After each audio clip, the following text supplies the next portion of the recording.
True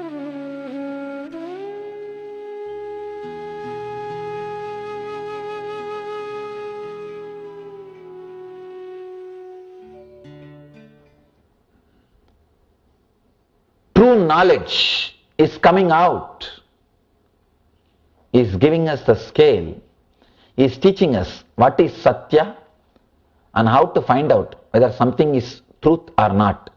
One more thing, even Patanjali, the greatest scientist of the inner world, says Apta Pramana, the words of an enlightened beings can be accepted as a truth. So that can be considered as a scale. If an enlightened being says, you can take it for granted, it is truth. But Mahavir says no. He doesn't even want to say that anything told by an enlightened being is truth. No. Because who knows whether somebody is enlightened or not? God doesn't give certificate. What to do? We don't have a certificate. So Mahavir goes a step further. He is not accepting Apta Pramana. He is not accepting Vedas are the ultimate truth. No. Apta Pramana is not accepted in Buddhism and in Jainism. Both religions, Apta Pramana is not accepted. Apta Pramana means the words of the enlightened ones. No. They say everything should be scrutinized. There is no such thing as Apta Pramana. There is no such thing as words of the enlightened beings. No. Everything has to be scanned. Everything has to be analyzed. He is giving beautiful teachings to find out what is truth and which is true knowledge. One more thing, please understand, this true knowledge, this is like a touchstone. If you use these sutras and analyze all your decisions which runs your life, all your ideas which is base for your life, you will achieve Satya. Lord so says, if you are established in truth, you don't have to do any spiritual practice. If you understand this one sutra and redefine all your decisions, ideas, concepts about your life, you don't need to practice any spiritual discipline. You are enlightened this moment. All you need to do is redefine all your ideas. See, there are only few pillars on which your life is standing. Your life is established. Your desires, your idea about yourself, means positioning yourself. How you position yourself in the inner world. Understand, I am not talking about how you position yourself in the outer world. That all of you know it's not worthy. Not only that, it's a pure life. All of you know whatever you may talk about yourself to others, but you don't believe that. You may make others to believe. You really don't believe. Just look inside. You can laugh at yourself. I always tell people, really, when you sit alone and start thinking what all you project as you, actually if you really believe what all you project as you, by now you would have become enlightened. Because Ramakrishna says, Man Muk Ek Karo, means the mind and the words, if you make it as one, you are enlightened. Actually, whatever you speak about you, start believing that in a strong way is also a spiritual practice. Whatever you are talking about you, I am this, I am that, you don't know me, all those things you start believing. But the difficulty is you won't believe, that's the problem. When you try to believe also, your mind will tell, you can talk all these things to others, not to me. If at all people come to me, Many times I've seen they come to me and they just wanted to throw their weight to impress me. And they come and tell me, I'm this, I'm doing that, I do so many philanthropical activities, I do this, I do that, I have so much wealth and I give so much and all those things. At the end of the conversation, I ask them only one thing. Sir, do you really believe now whatever you said? They say, what? Yes, we do believe, that's why we are talking to you. I tell them, do this only one thing as a spiritual practice. Go back. Now whatever you told me, write it down. Again and again, help yourself to believe that. That's enough. Either you should tune your mind to your walk, or you should tune your walk to your mind. Either you should tune your words to your mind, or tune your mind to your words. One thing all Ramakrishna says is, let your word and mind be tuned. You can do anything. Either talk only what you believe as you, or believe what you talk as you, what you talk about you. Then you won't have pus. You won't have cancer. The gap between the words and what you believe, that space is what I call cancer or depression.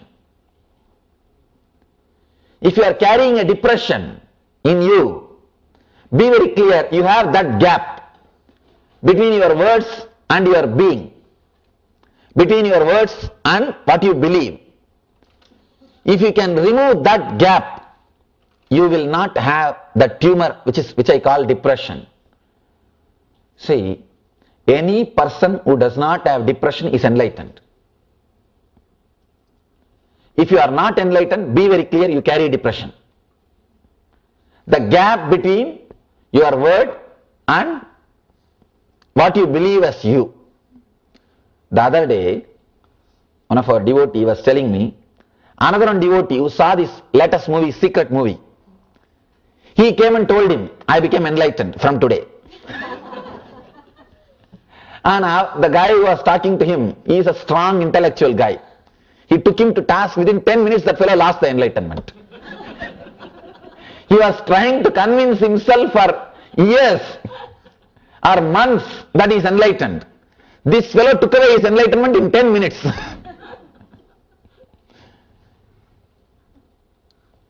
He is only telling others he is enlightened. He himself is not able to believe. Because anybody can come and talk to you and in 10 minutes you lose your enlightenment. Then what kind of enlightenment? Either you should have courage to really believe what you are talking, or talk only what you believe. See, one thing, important thing, this is an important truth which you should know. Sometime you may radiate enlightenment without even knowing the word enlightenment.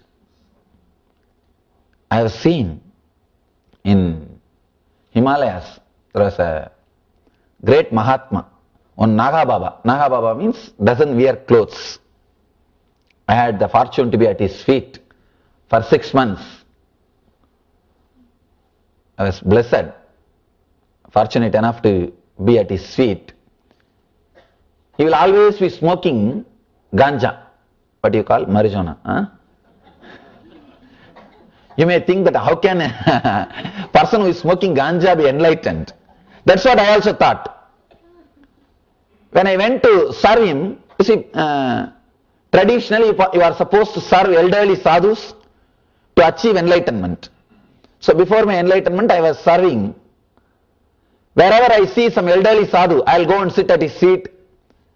I'll give them whatever food I can collect and give, beg and give, and wash their vessels, and whatever little help, small help I can do, I used to do. One thing, I was surprised, I have never seen him eating, no food, and no water, except ganja, nothing else. I was shocked. But such a pleasing person. I don't have any word. When you go and sit around him, you will feel so beautiful.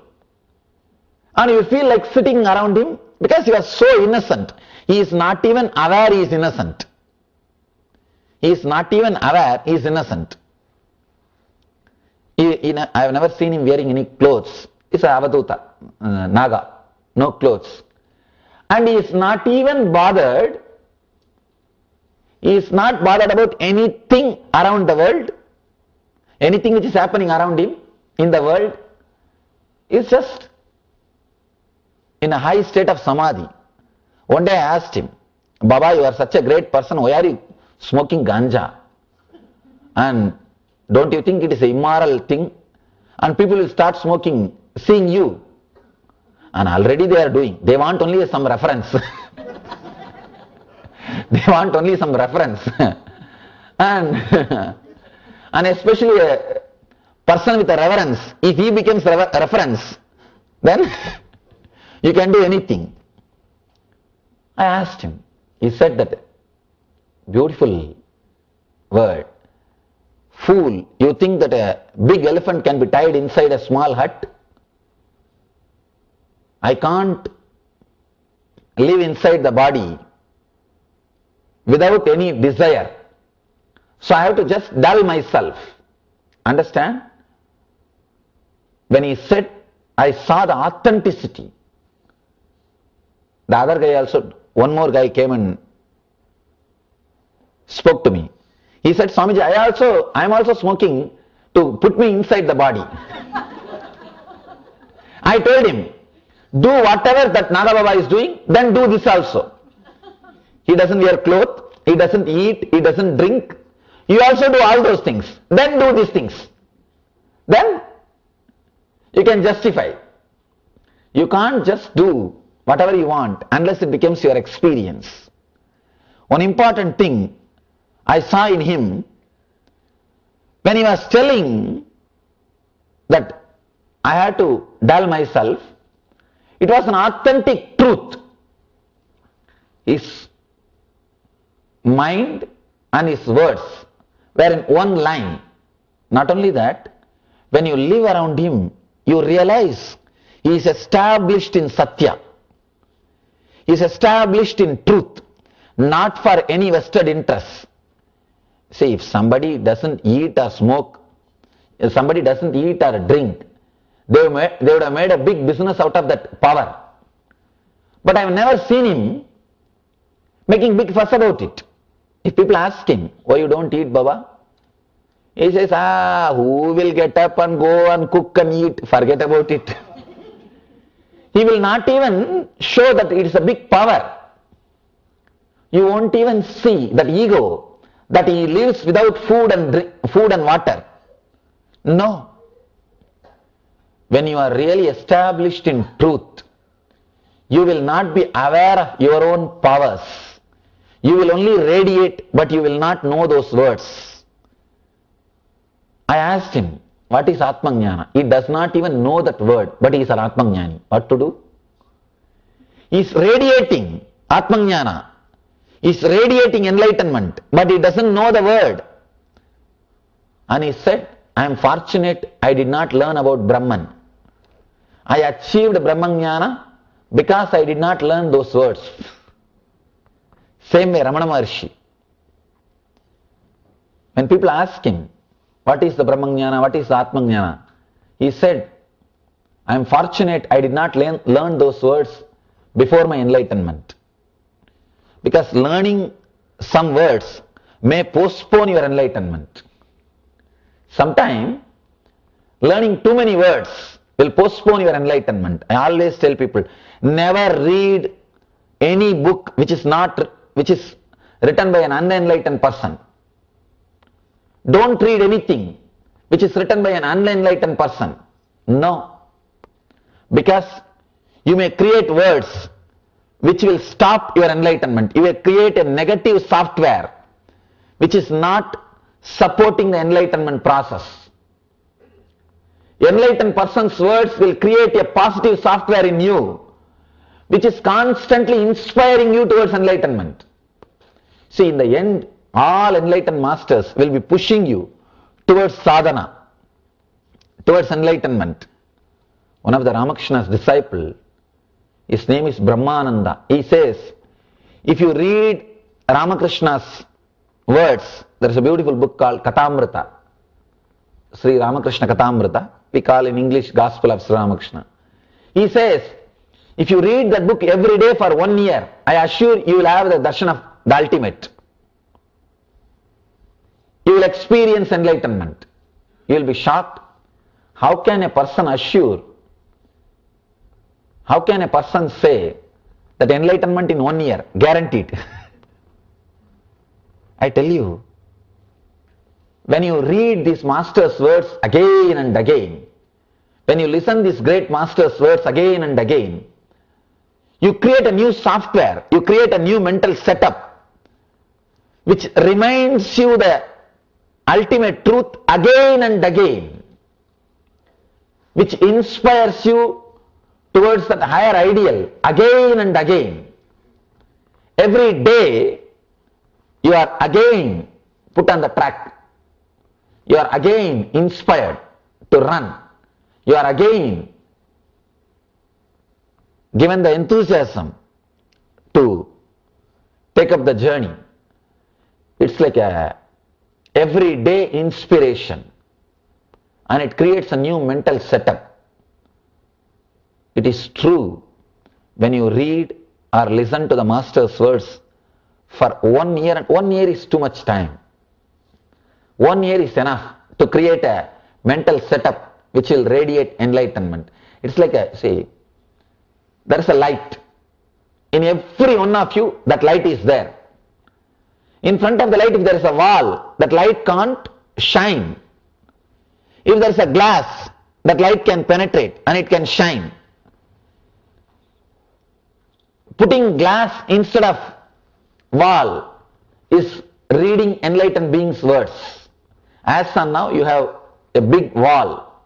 In front of your light, the Swayam Prakasa Jyoti, the self-effulging light, which is inside your being, you have put big wall. That wall is your mind.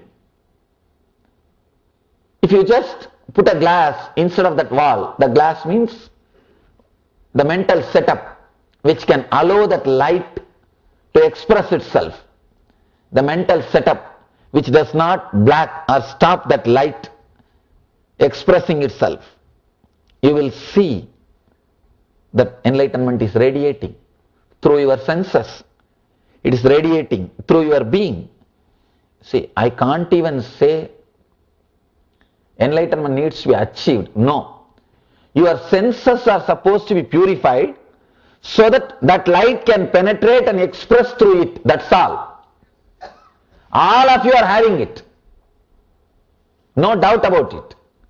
All you need to do is purify your body and mind so that you can allow that to express through it, so that it can radiate. Nothing else needs to be done. The purifying mechanism or the alchemy process, you can't even call as mechanism, alchemy process is what I call flooding yourself with this truth, Satya. Vivekananda says, flood your whole being with the truth. Whatever can be washed away, let it be washed away. The earlier they are washed away, better for you and the people who are around you.